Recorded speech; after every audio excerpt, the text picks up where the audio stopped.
Hallo liebe Nähfreunde, in diesem Video möchte ich euch gerne zeigen, wie ihr Paspelband selber machen und annähen könnt. Paspel bzw. Biesenband eignet sich nämlich hervorragend, um damit Taschenkanten zu verzieren bzw. hervorzuheben, wie zum Beispiel hier bei dieser Retro-Bag oder auch bei dieser Klappe hier an dieser Tablet-Hülle. Die Anleitung für diese und weitere Taschen findet ihr in meinem Buch Taschenlieblinge selber nähen. So zum Beispiel auch für diesen Weekender oder für diese Falten-Hobo-Bag oder auch für dieses kleine Stiftemäppchen. Paspelband könnt ihr fertig kaufen oder aus einem Stoffstreifen und einer Baumwoll- oder Polyesterkordel selber herstellen. Damit sich das Paspelband später schön um Kurven herumlegen lässt, muss der Stoffstreifen im schrägen Fadenlauf zugeschnitten werden.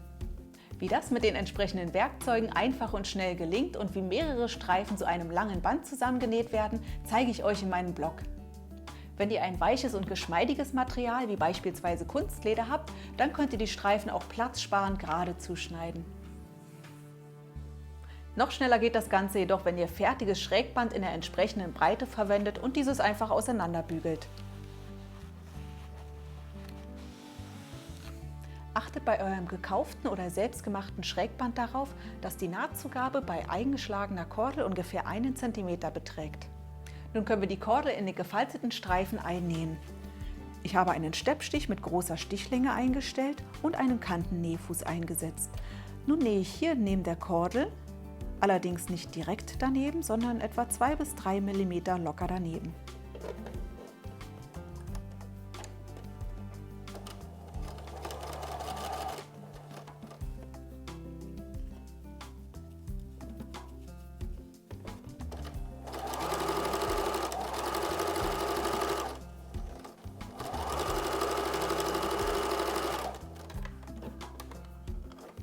Und schon ist unser Paspelband fertig. Jetzt können wir es an die Tasche annähen.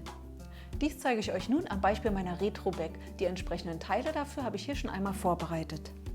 Das hier ist die Taschenfront und hier das Seitenteil, welches zu einem Ring geschlossen ist. An dieses nähen wir nun rundherum das Paspelband an und beginnen hier an der unteren Mitte.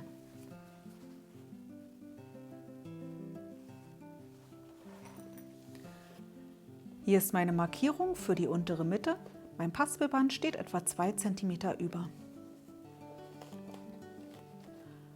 Nun nähe ich es ebenfalls mit einem großen Stich fest und nähe nicht ganz nah an der Wulst, sondern etwa 2 bis 3 mm daneben.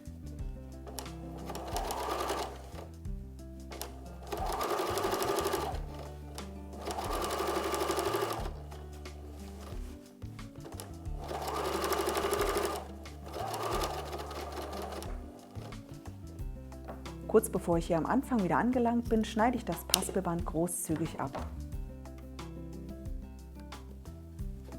Ich trenne ein Stück der Naht auf .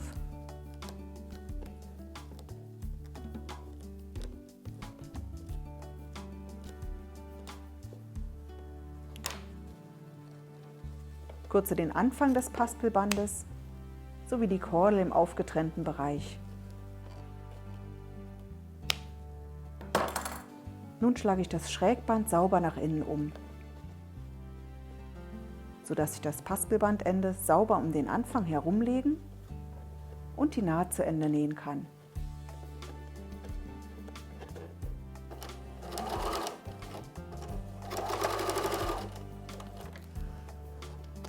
So sieht nun das fertig angenähte Paspelband aus. Wie ihr seht, ist hier diese Verbindungsstelle schön durchgängig und sauber. Als nächstes stecke ich das Seitenteil rundherum an die Taschenfront und nähe es an.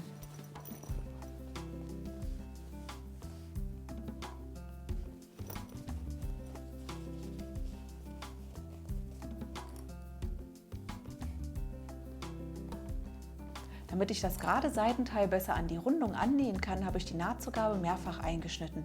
Wenn ihr mehr darüber erfahren wollt, dann schaut euch doch dieses Video an.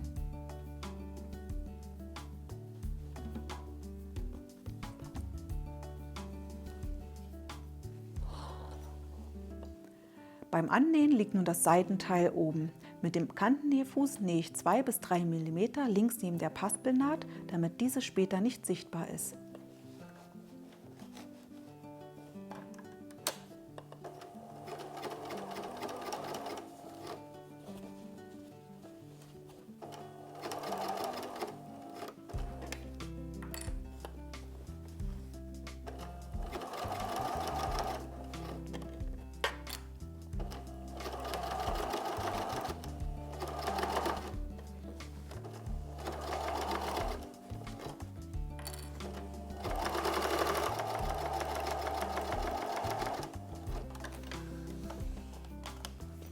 Und fertig ist die schöne Paspelverzierung.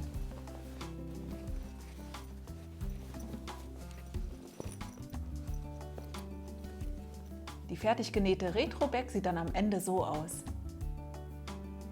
Die komplette Anleitung dafür findet ihr in meinem Buch.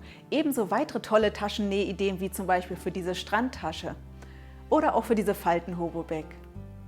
Hier in meinem Kanal findet ihr noch viele weitere Nähvideos, die euch bei der Umsetzung helfen.